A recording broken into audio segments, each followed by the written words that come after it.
हसद से बचने का एक अच्छा तरीका तो यही है कि पॉजिटिव माइंडेड हो जाए, दूसरों की नेमतों को देखना छोड़ दे, दूसरों के मामलात की टो में पड़ना छोड़ दे, अपने आप में खुश रहने की आदत डाले, इंजॉय करे अपनी लाइफ को।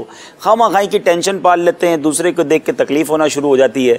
आप दूसरों को देखेंगे तो फिर आपको अपनी नेमतें बाजू कैसे ना देखें, आंखें बंद कर ले, क्या करे, देखें, उतार दे, अच्छी नजरों से देखें ना। अच्छा, हाँ, इंजॉय करें उनकी। ना देखने से मुराद यही मुराद है, यही मुराद है कि उनको अच्छी नजरों से देखें। ठीक है। अगर किसी को अल्लाह ने नवाजा है तो उसमें आप खुश होना सीख जाएं। ठीक। और अगर वाकई किसी से हसद हो गया है, पहले तो ये चेक कर लें कि किससे हुआ है। आपके सामने किसी की तारीफ और आप कहें यार कोई और बात करो ना, जब देखो इसी की बात करते हो, तो देयर इज समथिंग रॉन्ग। कोई मसला है कि मुझे इसकी तारीफ अच्छी नहीं लग रही। अच्छा। या किसी के नुकसान की खबर मिले या किसी की जिल्लत की खबर मिले तो खुशी होती है, यार बड़ा अच्छा हो गया, मैं तो चाहता ही था बर्बाद हो जाए। तो देयर इज समथिंग, कितना बुरा है उस बंदे का दिल जो किसी के नुकसान पे खुश हो रहा है। तीसरा चेकिंग इस तरह हो सकती है कि अगर किसी को कोई तरक्की मिले, इज्जत मिले, शोहरत मिले, नाम हो जाए, पैसा मिले, तो मुझे तकलीफ होने लग जाती है कि यार ये क्यों आगे बढ़ गया। तो ये चंद निशानियां पहले चेक कर लें। और जब तक अपनी बीमारी को डायग्नोस नहीं करेंगे जब तक इलाज नहीं होगा। बंदा कहे नहीं मुझे हसद नहीं है, तो फिर ठीक है, फिर इलाज कैसे होगा। अगर पता है कि शुगर है, पता है कि ब्लड प्रेशर है, पता है कि फला बीमारी, तो इलाज होगा। तो इसको एक बार डायग्नोस कर लें, चेक कर लें कि पूरे घर वालों के, देखिए हसद नॉर्मली होता उससे जो करीब होता है, या तो खानदान में या पड़ोसियों में या दोस्तों में या रिश्तेदारों में, तो या कारोबारी कोलीग्स में या साथ काम काज करने वाले, जिसको हम दुनिया में जानते हैं। एक बार अकेले में बैठकर गौर से सोच लें कि जहाँ जॉब करता हूँ, जहाँ कारोबार करता हूँ, फैमिली में, पड़ोसियों में, दोस्तों में कोई ऐसा है जिसकी तरक्की अच्छी नहीं लगती, जिसका नुकसान अच्छा लगता है, जिसकी तारीफ अच्छी नहीं लगती, तो अब समझ जाए, संभल जाए कि यह प्रॉब्लम हो गया है। अब बीमारी का पता चल गया ना, अब इलाज की तरफ आ जाए। माशाल्लाह उलमा ने इलाज बहुत प्यारे प्यारे लिखे हैं। सबसे पहला और अच्छा इलाज वो सिर्फ हसद के लिए नहीं, हर गुनाह से बचने का है, और वो है दुआ। अल्लाह की बारगाह में सिद्क़ के दिल से दुआ करे कि या अल्लाह मुझे हसद की बीमारी से नजात अता फरमा, मेरे दिल को बातनी बीमारियों से नजात दे दे। वो करीम करम फरमाएगा तो हसद दूर हो जाएगा। दूसरा इलाज बड़ा खूबसूरत है और बड़ा दिलचस्प भी है।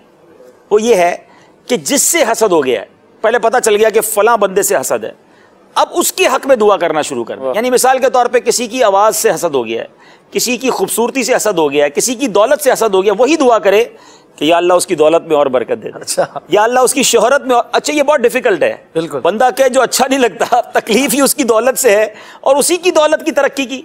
क्योंकि देखिए इंजेक्शन तकलीफ दही होता है, सही है। दवाई कड़वी होती है, लेकिन समझ ले मुझे इलाज करना है। अब होगा क्या, मिसाल देता हूं, अब मैं रोज असद भाई के लिए दुआ करूं कि या अल्लाह असद भाई को और इज्जत दे और इनकी आवाज और अच्छी हो जाए, और अब इनकी आवाज और गूंजे और इज्जत मिले, तो मेरी दुआ, मैं तो ये कहूंगा ना, दुआ भी तो कर रहा था, अब किस बात की तकलीफ है भाई। सही है, सही। तो ये कलफ दूर करने वाले काम है, ये अपने आप को गोया अपने अंदर ये चीज दूर करने की कोशिश है। इसी तरह एक और तरीका उलमा ने लिखा कि पता चल जाए अगर किसी से हसद है, उसको बगैर बताए उसको जाकर कोई अच्छा सा तोहफा दे।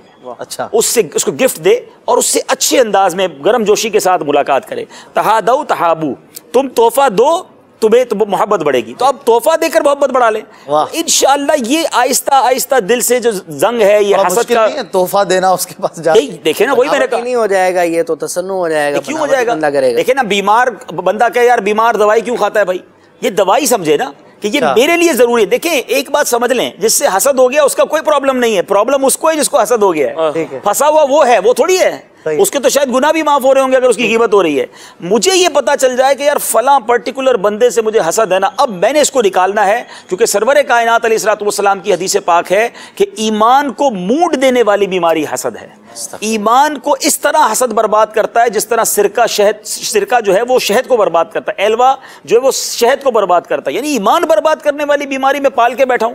तो अगर पहले तो डायग्नोस करें, फिर इलाज की तरफ जाएं। अल्लाह करीम है, बंदा जब कोशिश करता है तो उसकी रहमत जरूर साथ देती है। कितने अरसे में ये इलाज, कितना अरसे तक करना होगा? अब कितना गहरा प्रॉब्लम है ये भी देखना है ना, बीमारी कौन से हुसूल शिफा, ता वक्त हुसूल शिफा ही करना होगा कि उससे मोहब्बत हो जाए। उसको टारगेट पे ले लेना कि अब मैंने हसद दूर करके दोस्ती करनी है इससे। अच्छा। और दुआ दोस्ती होती है, हाँ। साथ में बैठे हैं, मिलके खा पी रहे हैं, सामने दोस्ती होती है, फिर हसद हो रहा होता है। असल में फिर हसद की तबाहकारियों पर भी नजर दौड़ाए ना कि ये बीमारी मुझे कहां ले जाएगी। कितनी खतरनाक बात है हसद करने वाला आर्ग्यूमेंट किस पे कर रहा है, एतराज किस पे कर रहा है? ये अल्लाह की तकसीम पे एतराज करता है। Definitely. ए अल्लाह तूने उसको दिया मुझे नहीं दिया। व तुइज़्ज़ु मन तशा व तुज़िल्लु मन तशा। जब दिल हमारी जात रब्बे कायनात की, मेरी औकात क्या जो मैं एतराज करूं? वो दिए जा रहा है और मैं जले जा रहा हूं। हम भी खुश हो, या अल्लाह इसको दिया मुझे भी दे दे, इसको और दे मुझे भी दे दे।